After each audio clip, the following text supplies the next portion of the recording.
listeners, and welcome to today's episode on the Fashion Fables podcast. I am here today with Pietro, the owner of Pietro Nolita restaurant located in New York City. Thank you so much for joining me today. Hi, ciao Olivia. How are you? Good.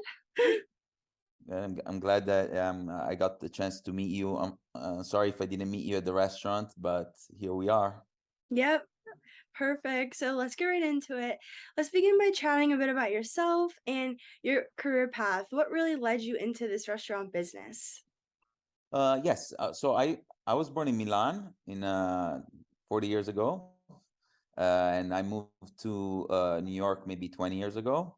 So I lived in California and I lived in New York for now 20 years, and I worked in fashion most of the time. I come from like a family that also worked in fashion as well, and all my friends are in the fashion business mostly. So I always love fashion, but I just wanted to do something where I was the owner of myself. I wanted to be the boss. I didn't want to work for anybody else. So I started investing in this restaurant called Miss Lily's, which is a Jamaican restaurant in Soho, and we have one in the East Village. We are open one in Dubai and one in Jamaica. So I learned through my mentor, who's Serge Becker, who opened La Esquina, Cafe Select, and many other places in New York City, among them also Miss Lily's.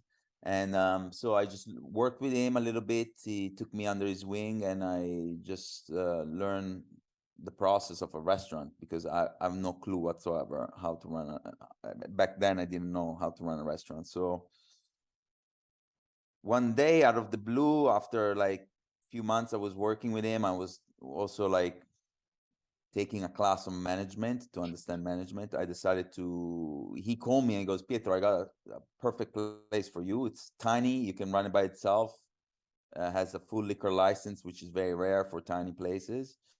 It's in the heart of Nolita. So I mean, that's an opportunity that doesn't come often in New York, Mm-hmm. especially for a small place. So out of the blue, I just jump in and I said, okay, let's do it. So I had a great team behind that helped me out, including him.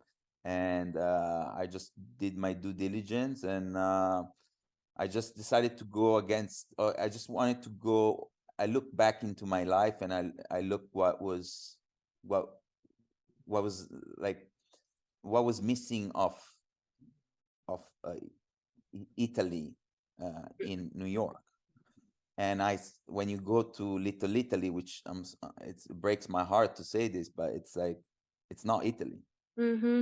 Like, it's Yeah. not it's not the representation of our culture. Mm-hmm. Zero representation of our culture, and that breaks my heart because when you go to Little Italy, you think, oh, that's Italy, right? It's and unfortunately, no, that's not that's not the right answer. So I brought back memories of my childhood, and I lived in a house that was full of colors and had like weird shapes of tables and mirrors. And and after doing some research, I I got pictures of my old house, and that was inspired by the Memphis group, which is architectural movement of the 80s in Milano. That's where I'm from. That's where I was born. I was born in a house that was full of colors, full of vibrant colors.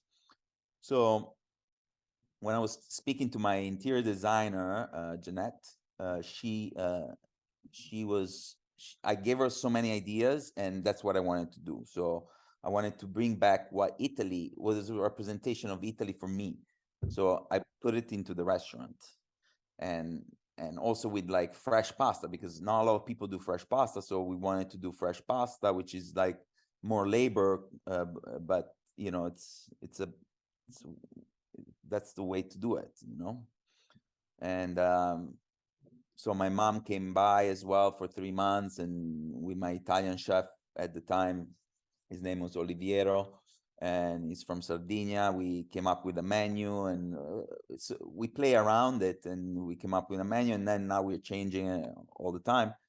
but we created a small menu with few cocktails, and that's it. That was the idea, just to do some like a little Italian nook with like it's all run by me, so it's like, it's, I don't have partners, I don't have investors, I don't have this, I don't have that, so Mm, it's like uh, nowadays, unfortunately, a mom and pop shop or like mine, which is like tiny little spots, don't exist anymore in New mm, York.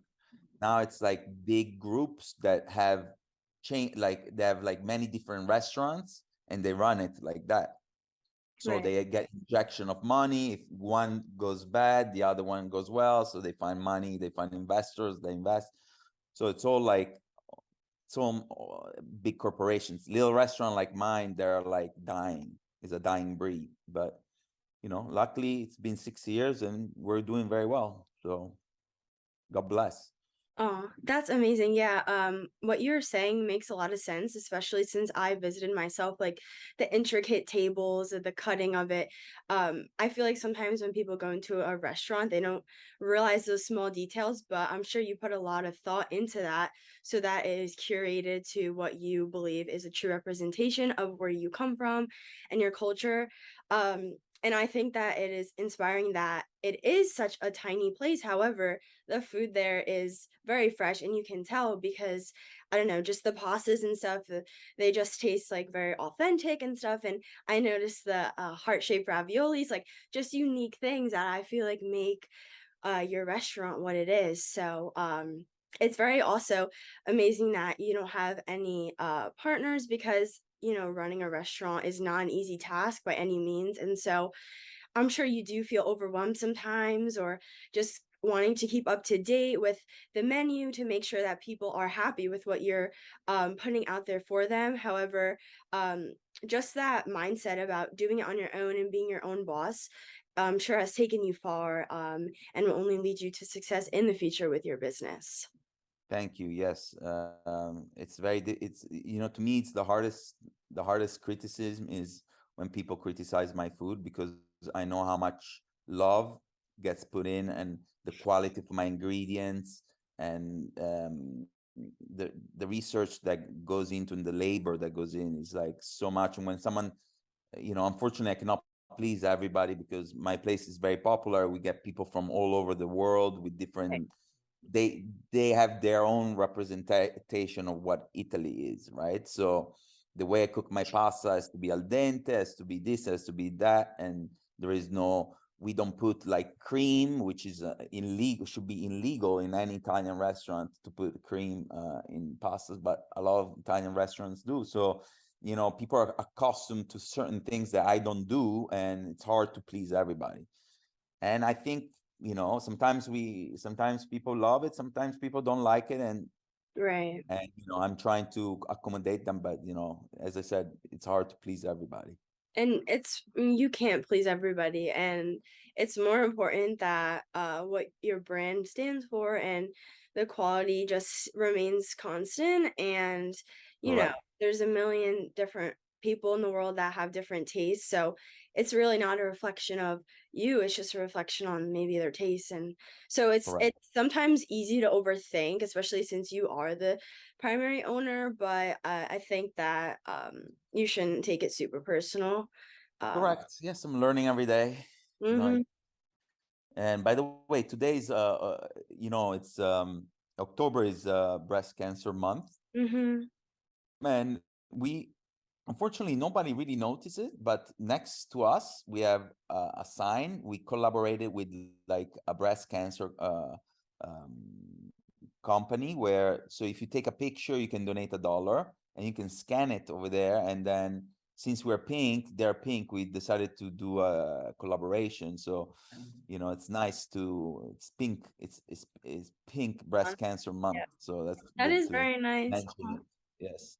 That is And very. it's like, it's a win-win situation. I think we raised maybe $2,000 since we started, Oh maybe four or wow. 5 years ago. Mhm. So it was very nice. That is awesome. And yeah, So, how do you feel that the New York City location suits your restaurant? What about it maybe attracts your customers? And maybe just share a little bit about where you are actually located for someone that has never been and just wants Yes. to learn about it. Yes. So this is uh, it used to be Little Italy, where where we are, which is on Elizabeth Street, is in the center of downtown in Manhattan, and it's uh, the only place with the East Village and the Lower East Side where you can still find like tiny buildings, like not above six or seven floors, which makes it very European. Yeah. So it's called Nolita, which means north of Little Italy. That's the way, like people that have been living in my neighborhood for many years. They don't like Nolita. They think it's a silly thing, but it's more like what real estate people call it now, Nolita, north of Little Italy, just to tell you like where it's located. But Okay. um, in my neighborhood, there's like so many elderly that have been living there for years, like 50, 60 years. And I they tell me stories about how the neighbor used to be. It used to be like all Italians, and Mhm. it used to be like they still speak a little bit of Italian, some of them. And it's it, it's funny that I open a restaurant in that area because it really reminds me at home, somehow, because the buildings are very charming and the streets are tiny. It's more like walking this, Mhm. you don't really need a car to walk around run around. So it's like it's very European in a way, and those neighborhoods don't exist anymore. If I had to, people ask me why you don't open in Los Angeles, why you don't open in this and there, in Dubai, and I said because none of these places are charming the way I want it to be. If I Mm. open in LA, it's hard to find like a little hole in the wall that has so much charm like my Right. restaurant has. It Okay. would be probably a glass block. It would be probably like a facade with like every other place. My place is unique also because it's kind of in a basement. It's kind of like in an Yes. old building, and it's charming. It's charming for anybody, for New Yorkers, but also for people coming visiting from all over the world. And I also feel like just the one location, makes people wanna come to New York City even more, just to visit that one special place where you're located, and, it might take away from some of the New York, I don't know, touristy people if they know that there's other locations and they can always go if like, in LA or something like that, so, uh Correct. As a matter of fact, it's because I I could have taken up few offers to open more, but it's not in my. I'm not doing this to like. I have other businesses. This is like a passion project, and Mhm. to me, being able to see it every day, to come every day to see the restaurant, Yeah. mostly every day. Um, I can see the quality. I can see the if It's easier to maintain when you have one, like yeah, exactly. Also, because if you open many, you lose your soul the touch. because it's not Yeah. going to be it's not going to be the same. Right. And that I'm a very, of course, I will make more money for sure, but I'm not in. I'm happy with what I have now. So Right, and that's really good to even acknowledge that because I feel like there are so many people who are in it to, like, continue making money, but this just seems like something you're passionate about, and because of that, like, passion within, it is so successful. Do you know what I mean? Like, sometimes when you spread yourself correct. too thin, it's like you're not putting 100% in. So, for anyone listening, I think that's also an inspiring take is just to work with what you have, and that will build if you have that passion and the fire within you to just keep going and working on that one specific thing. Yes, that's what I'm trying to do, because you think, oh, it's 25 seats, it's small and it's easy to manage. It is, but Mm. every day there is a problem. Right. Every day something breaks, someone doesn't show up, someone is this and someone's that, and the rain, Mm. and there is COVID, and then there is the COVID again, and then they Mhm. shut you down. It's always something. It's Yeah, always something. So exactly. So, it, never get bored. yeah, I'm sure, especially in New York City. Yeah. So, I would love to hear more about your restaurant's aesthetic and what kind of made you want that pink inspired interior that I don't know, I just feel like is very attractive for anyone who even passes it. They're like, oh my gosh, what's that? So, So the pink comes from not only the Memphis group, which they use a lot of bright colors, among them a lot of pink. There is the famous Fragola mirror, which is called Strawberry Mirror from the Ultra Fragola, it's called, which is a famous piece of furniture from the Memphis group, which is a pink mirror that is very famous. If you Google it, you'll come up. It's called Ultra Fragola, um, which I wanted to buy.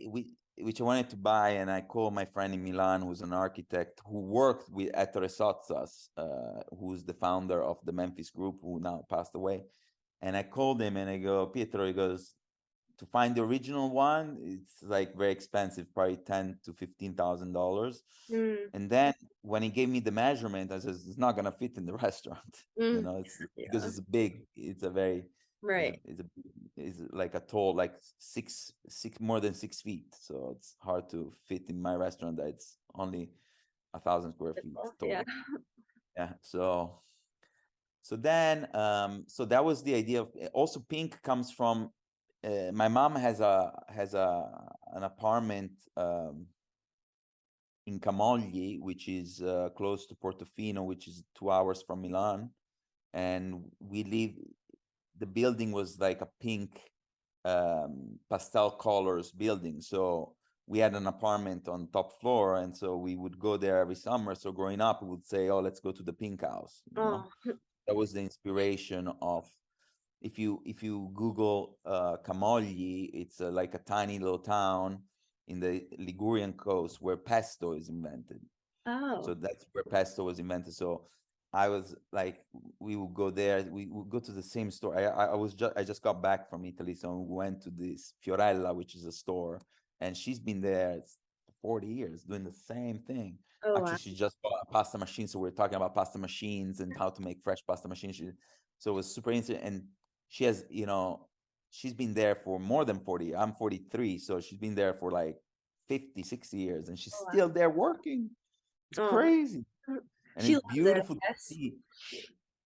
It's beautiful to walk down with my mom. My mom, she's been going there since she was a kid herself. So it's like these traditions and this heritage and this the way these people work today, it's like unbelievable. It's like such an example of like how we were raised and how hard work really pays off. And so that was an inspiration as well to my design. And also because I felt, it's like, why everybody told me, why you doing a pink, why you opening a restaurant, it's a hole in the wall, you're not gonna succeed, that's wrong, and this and that.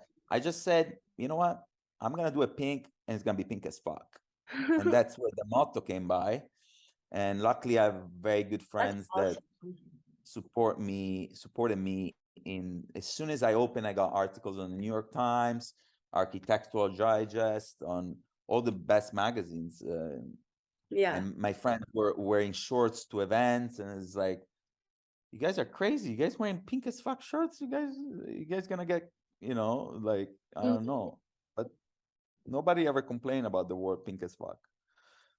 As a Okay. matter of fact, I just trademarked it, and and the law made it official. So I Oh, have pink as fuck trademarked. oh, that's So awesome. I love it because, like, I love that. Like, for yeah, people who love pink too, especially, it's like, it's awesome. Like, there's no, who doesn't like pink? yeah, I love it. I've been obsessed with Only it since ever. only only insecure people don't like pink. That's true. Wow, No, that's pink. Also, Jesus used to wear pink. As a matter of fact, if you see really representations of Jesus in portraits, in paintings, he wears pink. okay. Yeah, And I think pink, it's the best color. yeah, it's a great color. Is I like very light pink. Okay, Is more like my vibe. yeah, More like a fuchsia is not my style. Okay. Gotcha.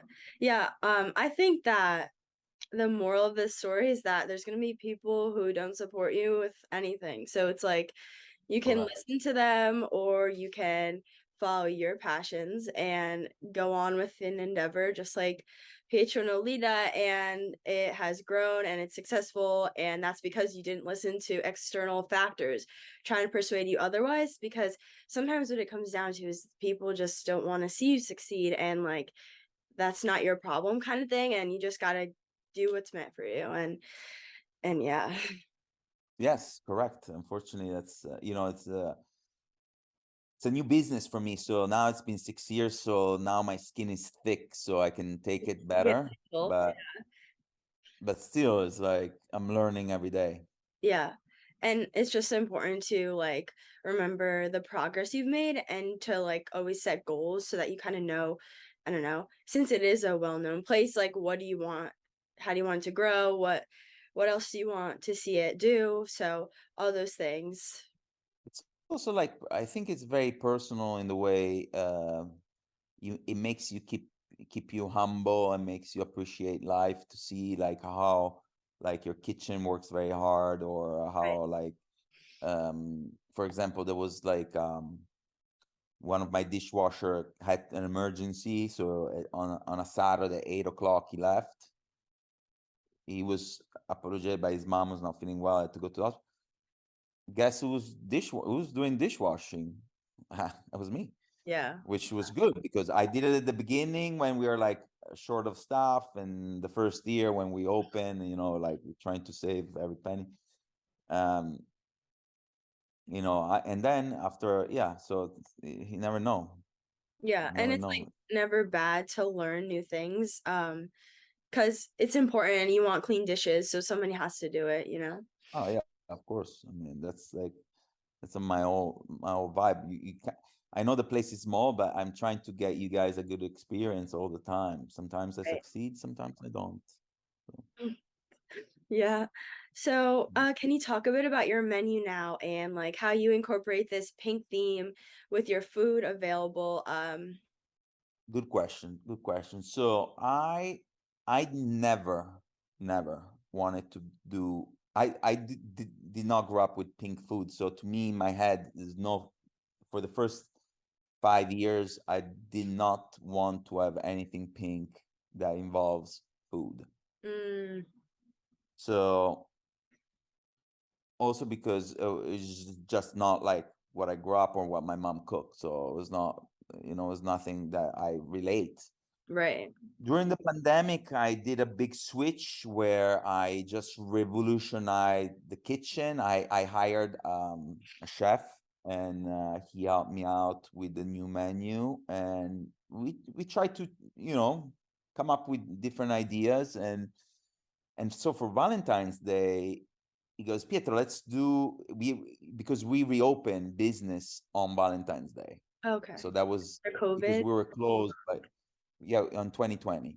Okay. Sorry, 2021. We were shut down from December to February or something. So we couldn't operate the restaurant.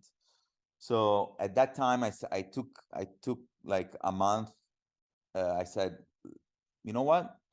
I want to completely change the menu. I want to restructure the business. I want to revamp the the restaurant because it was already 5 years old. So let's, I mean, 4.5, but let's start fresh. So we bought new equipment. We changed a fridge and two. Because also with the problem we had with COVID, you think, oh yes, you shut down and you close the key and that's it, right? But it's not like that. When you don't operate a business, fridges breaks, electrical goes down, you still have to pay rent, and things goes bad. Yeah. So then we restructured the business. So I changed a few things, and we opened on Valentine's Day, and my chef came up with this idea to do like, using beet juice. We cooked beets, and so we colored the dough in pink, and it was such a success that we did very good for Valentine's Day, and then we ran out of the ravioli Mm, and the pink ravioli, the heart-shaped pink ravioli, and then people keep asking via Instagram. They were Mhm. coming there. Oh, can we have the pink ravioli? Can we have pink ravioli? Can we have pink ravioli? So then I decided to keep it on the menu. Yeah. So and now it's one of them. It's the most sold items there, and the pink pancakes. So now we do also pink pancakes, It's, which is all day long. You can have it at nighttime as well. So and it's like we use beets, so it's all natural. It's not like we use like weird like yeah, like artificial ingredients. artificial. Yeah, no, everything that we make in a house is pure, like made from scratch. Yeah. Everything. Like we get the meat from the meat pack district, the fish from the Atlantic Ocean that comes into like Wow. um full we get salmon that is like literally almost like still alive. It's very fresh, and we cut it ourselves. And same thing with the meat, and same thing with the cheeses are all imported from Italy, besides the burrata, which the milk is imported from Italy, and the burrata is made in Brooklyn, and they send it to us. Okay. Really attention to the detail Wow. also in the food. Yeah, that's awesome. I got when I went, I got a salad. I'm not sure which one That's it was. boring. I That's know. boring. Salad is boring. Salad, we have to do salads because I understand people want to have like a light meal. Yeah. My salads are great because we put avocado, we put They're really like, it was really good. Yeah. yeah, everything is like, we get everything fresh, but still, like yeah, next time you gotta get some pasta. I know. I want to try the raviolis next time. Oh yes, butternut squash and fresh ricotta. Mm, So it's not that, we buy the butternut squash. We have yeah, to cut it, cook it, season it, put it in the oven, take it out, put it in a thing, puree it, and then put it in a the lot of ravioli. work. So you understand, like, it's a long process. It's not like Mm, it comes like that. It's like it's a whole right. process. Right. And unfortunately, people that come to the restaurant, they don't understand it. People, because I didn't understand it either. I thought, okay, a ravioli, it's cool, done. No, there's a long process on everything that goes into like it's like so much, so much, so much. Well, But anything it's fresh. Yeah, like anything fresh yeah. takes a long time. Yes, even our bolognese it cooks like between 4 to 6 hours, and that's a long process as well. So my team comes early in the morning and then is ready for the afternoon. Yeah, I'm sure there's a lot of preparation that goes into it. Yes, But that's amazing. I'm definitely gonna have to try one of your pastas because I got salad. yes. So, for someone who has never been to Pietro Nolita, how would you describe it? And what's kind of a specialty off the menu you would recommend? I'm assuming the pasta, but maybe a specific dish.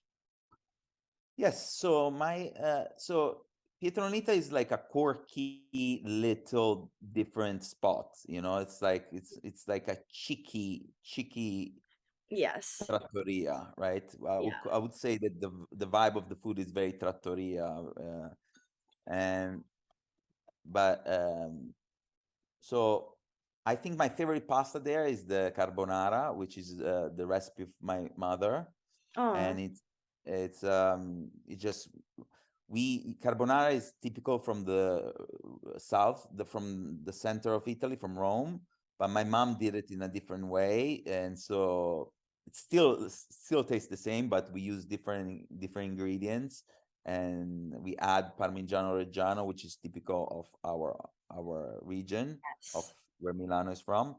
Usually, it only goes with pecorino romano, and we use pancetta instead of guanciale. Guanciale is more like a fatty meat, has Okay. a lot of fat. When you cook it, as the fat makes the carbonara, but we use pancetta because it's a little leaner. Oh, So okay.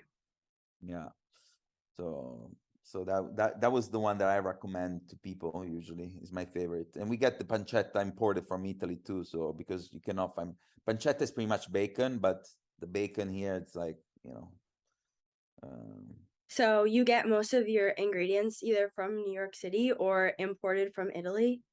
yeah, imported from Italy or from upstate New York. Okay. Yeah. And I guess that's what keeps its freshness, also, because I don't know, sometimes you go to a restaurant expecting like high quality and you're just like not satisfied, or you feel as if like, I could have made this at home kind of thing. But I feel like when you do have fresh ingredients, that's kind of what separates like a good restaurant from just like a mediocre one. And I Yes. definitely sense like the freshness in your food. Even though I did get a salad, there was some stuff included, like I think grilled shrimp, I'm pretty sure, and or some type of fish. So Yeah. So the thing is that uh, it's like it's a very even this, like, for example, on our focaccia, we put molten salt. We could buy an undifferent salt. We put molten salt, which is the best molten salt because it comes in bigger flakes. We use extra virgin olive oil that is imported from Italy, which we could buy olive oil for like California. It will right, be cost half the price, but it doesn't have that sense that that right, that knowledge that we've been doing it for so long. So that's why we have to stick with quality more than quantity. right. And I think that's important too because like there's always easier ways probably to do it, but by going the extra mile, it kind of like more so attracts customers to want to come back because they know that it's fresh and they know that like they can't get that everywhere kind of thing. And you definitely cannot cook it at home. I mean, you can Right. cook everything at home, but if you have like 5 hours a day to do it, Right. it's Right. fresh pasta is pain in the butt to cook it. So Yes.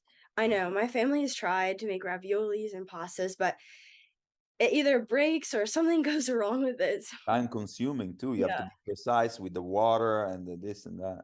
So Right. flour, we get flour. Even our flour is imported from Italy. You understand now? It's Oh, like there is a war going on in Russia, which affects a lot this distribution of produce. So it's like, it's difficult. It's difficult. yeah, I'm sure. So, what inspired your motto, "Pink as fuck," and how do you feel this adds to the overall theme of Pietro Nolita? So, pink as fuck, it's a phrase that was literally invented by me because at the time was my friends, everybody was saying as fuck at the end, and I was opening a restaurant and Yeah. I was painting it. And I says, "Wow, this is pink as fuck," and I thought that the making we have a custom made it's our own logo. It was made by a company, so it's like we have our own color, we have our own Pantone, our own font as well, and I just came up with that as I thought was like a cute logo and a cute things to do as to accompany the restaurant because also it's pink as fuck for real, and Yeah. and and Pietro Nolita, if you see the logo, Pietro Nolita is the logo of the sun kind of vibe, a star sun, Yeah. right? So that was with a smiley face. So that's what I wanted to bring. I wanted to bring like a smile of people that when walking into the middle of the block in a gray New York, all full of cement and Mhm. buildings and stuff, bring like a, a piece of joy. And also it's like to me it was a celebration for is a token of appreciation of my mother who raised me and helped cook for me for like all my life 24/7. And so that was like it was a it was like almost to say, hey, thank you, mom, thank you for helping me out. This is like it's for you. Right. It's So definitely unique. yeah, so and to me when I open it, it was like, okay, I open it. If it goes well, good. If it doesn't, I close down and move on and do my other things. So Right. still here after 6 years. I went through COVID and God bless, I'm still strong and still standing strong. So, you know, Exactly. And I think not everyone has that mindset. I feel like during COVID it was super hard for restaurants like close down, not making money, and it's almost like, is it worth opening back up? Do we close? And I feel like it takes that willpower to be like, you knew it was successful before that, like when you do reopen, like you will just keep rebuilding on it. And if you have loyal customers, like they're gonna come back even though COVID was still a thing. So it's like it was very, I guess, brave of you to reopen, and I feel like as a result of that, you've come back even stronger and, you I have your hope so. following and all that stuff, so, um, I think just all the intricate little pieces of Pietro Nolita that you've been explaining kind of makes sense as to why it is successful because, like, just, like, a lot of thought is put into it, whereas I feel like some restaurants, just open or they're chain or stuff like that, but it really takes a certain type of, like, vibe and aesthetic to be successful, especially I feel like New York City is so big, there are so many restaurants, it's like, how do you separate yourself? Exactly. That also was a thing because it's like when people complain about my restaurants, it's like, hey guys, why you don't go to Olive Garden and Mm, experience what it right, is? It's yeah. terrible. It's like I know how they cook in Olive Garden. They use powdered cheese. Oh god. Powdered cheese. You understand that? Powdered cheese. So I cannot. It's like to me, it baffles me, like knowing that people are like. But then again, I had like very humble people that come up to me and goes, Pietro, I'm the only Italian restaurant I've been. It was Olive Garden. And I remember it was a sweet guy, it was a young guy, and was there on his first date. It was like so cute. Aw. And he goes, Pietro, I don't know what to order. And I goes, don't, is like, have you been to an Italian restaurant before? And he goes, no, like the only one I've been is Olive Garden. I was like, oh my God. And I said, okay, yeah, don't worry, I'll take care of you. And Yeah, he was there on the date, he was nervous, it was cute. The fun fact about my restaurant that I get people from all over the world. So I get like a couple that lives in the neighbor, they're like in their 80s, which is amazing. They come all once a week. And then I have like young kids that come as well. They have no clue of like what's going on. I have people from different cultures, people from different like religion, people just from yeah, ethnicity, and it's beautiful to see all that. It's just like it's like because pink is it's it's for just everybody because yeah, we're all pink inside at least. yeah. It's So it's just, like it's different and it attracts the human eye, basically, exactly. So and it's and not even now unfortunately a lot of people have been using pink and made it some did the majority did not very good job on, but there's other places that did this pink. The Museum of Ice Cream, it's pink, but there is no core of it why they did it pink. There's no reason why the pink that is pink. that's true. Has to be a reason. There is I have a reason why it's pink. There's a Mhm, story behind it. If you right. A lot of people do pink places, but there is no story. They're just doing because it's cute. And because it's trendy or something. Exactly. So but I hate that because that's not, you have to do something because you mean it. You have a feeling, a passion, Yeah, or like a statement that you do. Not just because it's cute. Cute is cute. Then you go to your room, you paint. You have a pink wall in your background. So you know what I'm saying. yeah, So it has to be a reason why you're doing it because otherwise it's not gonna last. right, and And I see a lot of people copying me. Like, how many, if you Google pink as fuck, how many shirts sure, shows up from different companies? yeah. My lawyer is like behind them, but it's like impossible. It's like people from who knows where. But Yeah, and as long it, as, like, they don't have the same, like, exact text or font they and do. oh, They do. yeah? Yeah, yeah. Mm. Check it out. Google it. I'm always shocked when my friends or my people that I know, even random people from Instagram, they send me, "Hey, look at this company. They're trying to copy you," and they send me the link or the shirt, Wow, or yeah, even my hashtag. I mean, I'm the first one that did pink as fuck. Like it was not pink as fuck before. Now there's like everybody use pink as fuck for everything. But yeah. I mean, Like, I, you're the original anyway, so it's like people can try to copy, but that's how it is. People try to copy things that are good, like, 'cause successful. So yes, yes, it's correct. almost like So. just take it as a compliment and move on. Like, what? Yes, yes, I'm flattered. So I'm just like shocked that people don't come up with their own ideas. To me, Right? it's It's like, like, where's the come on, creativity? Yeah, yeah, yeah, just come with think about it a little longer. Come up with your yeah. own thing. You Right. can get reference. I'm sure I got reference from many other things in my life. It's like the restaurant and the logo in the 80s. That's of course I got reference about. acknowledged it, right? The Memphis group. I'm Mhm. not trying to do, oh, this is my own design. I created it. I invented it. Mom, my You're pasta giving is the credit. best pasta. Yeah, you're giving Yeah, credit where I'm it's not due, reinventing. but yeah. But I'm also not a lot of reinventing. it is yeah. A lot of it I'm is not reinventing. your own. No, go ahead. Sorry, I was say like you do reference where it's due, like you give credit, but also a lot of it was your own inspiration and from your own childhood and your own life. So it's like all of it makes sense for you and like it's legitimate. So there's Correct. always going to be copiers, I guess. Yes, correct. Right. And And yeah, listen, I'm not trying to reinvent the wheel here. yeah, I'm an Italian place. I do pastas and cocktails, and it's pink. It's like yeah, just let me be. yeah, pretty much. Yeah. So, like, let's talk about marketing and social media. So, who helps in managing your social media and Instagram platform? How do you feel like you've been able to increase marketing your brand, growing your following, and just all those things? Because managing your restaurant is one thing, but then doing the social media takes a lot of work too. Um, Well, like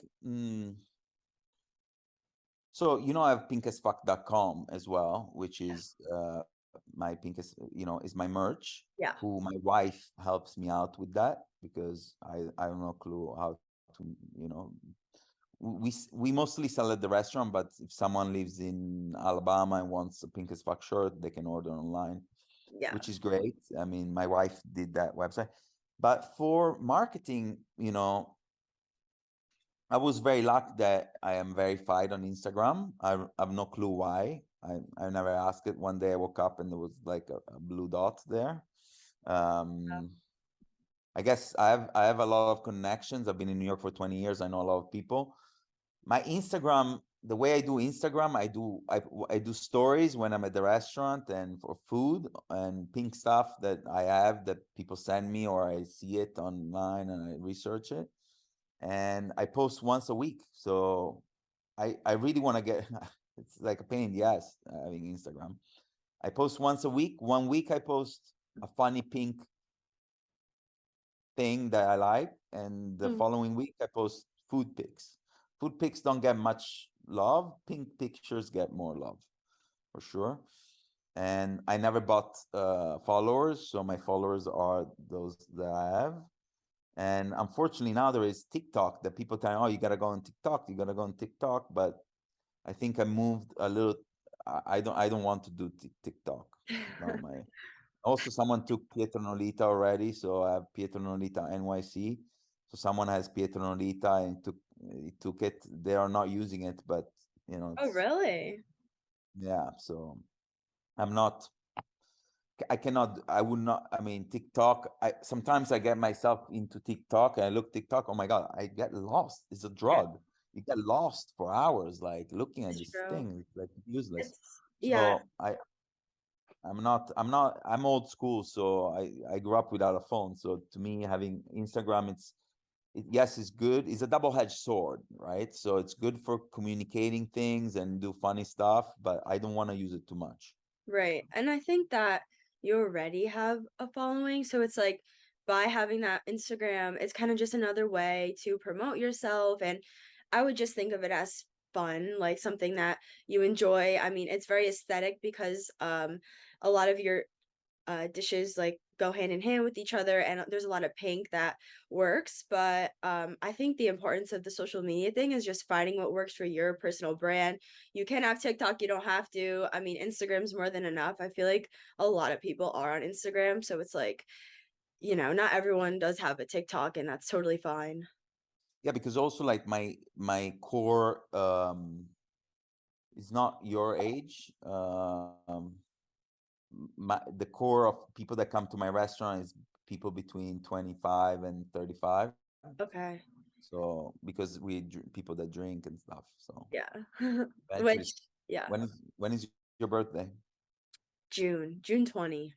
Okay, good. So I'll be soon 21 soon, thank God. Yeah. you can come and get some drinks in my place. Mhm. For sure. But yeah, I think social media though is good to have, especially in society today where everyone's on their phone and everyone's on, you know what I mean? And like you already got that verified sign, so like people know you're official. So it's like it's always good to have no matter how active or not active you are, like it's Yes, still there. correct, correct. Yeah. It's still there for you. So how might someone interested now in dining with you come visit? What are your hours and a little bit about how you run it? So now we still have COVID times, just because the way we're structured. So we are opening for lunch only on Friday, Saturday, and Sunday, which is brunch, and we are open at nighttime every night besides Tuesday. So we're more like a nighttime place. Problem is that around me there used to be a lot of offices, so lunch was it makes sense for us to be open for lunch. But now there's no offices, people working at home. So lunch, I see people go more like into like breakfast places or like salad places, so they don't really go for pasta, I think, for Okay. lunch. So I open only on Friday, Saturday, Sunday for lunch, and it's good because we have brunch, we have pancakes and avocado toast and all that. Yeah, so I went, I'm pretty sure it was 5 p.m. I went and we were like the only people in there. I guess people more so come later times, and that makes sense. There are Yes, a few people, but yes, we usually get busy from 6 to 9. That's okay. our core. But we open early. We open at 4 or 5, and for people that want to get early drink or to just have like people want to have a late lunch or Right. dinner. And are So you reservation only or you accept walk-ins? we take walk-ins, and but we usually use Resi.com as to make reservations. That's what But I did. yeah, we take also walk-ins. Is important to like people. It's such a walk. It's such a beautiful area to walk around. So sometimes we have people like a family that walks in and it's like 8 people, and they're just like, "Oh, we're just walking in. This place is cute. Do you have eight?" Yeah, And when we can fit them, we would love to fit people all the time. accommodate people. Right. Correct. And do you also have like special part, like do you open it for parties or like catered events, or it's more so just like dining? Funny you say that. Actually, tomorrow we have a big. They rent out the entire place Oh yeah. for a new dating app. So Ah, they're dating app. And last week we had a private party for Alaska Airlines. So okay. so we do a lot of private parties, and we accommodate larger groups as well with a prefix menu. And private parties are more like usually is for events, for fashion events, makeup brands, or um, brands that want to have like you know maybe they have like a pink branding and they want to come to the restaurant to accommodate that. And so we have that.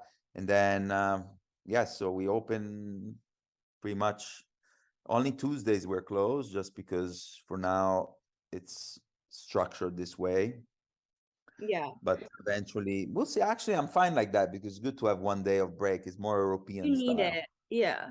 And I do personally, trust me. yeah. Yeah. Did you have a lot of visitors from New York Fashion Week just occurred? So did you have a lot of like Yes. traffic through that? Yeah, I'm sure. Fashion Week, Valentine's Day, and that's our most popular time. And just September in general and February in general was a very good month for us. I have to say, October started very strong with a lot of private party. We had a party, one private party every week, so Oh, it's been very good. And wow. large group, a lot. So people, it means that people are getting together again. So because we have like 15 tops, they want to like rent out the space. We have another one on next Saturday. So it's Right. very good. Wow. Business seems to to get better. That's Just awesome. during the week is a little slow, I have to say. Okay. It So, but happens though, especially like it's not summer anymore. There's people in school, work. Do you know what I mean? Like it's not as I feel yes, like lenient anymore, and the weather is getting a little bit colder, so people don't you sometimes want to walk. Who knows? But yeah, yeah.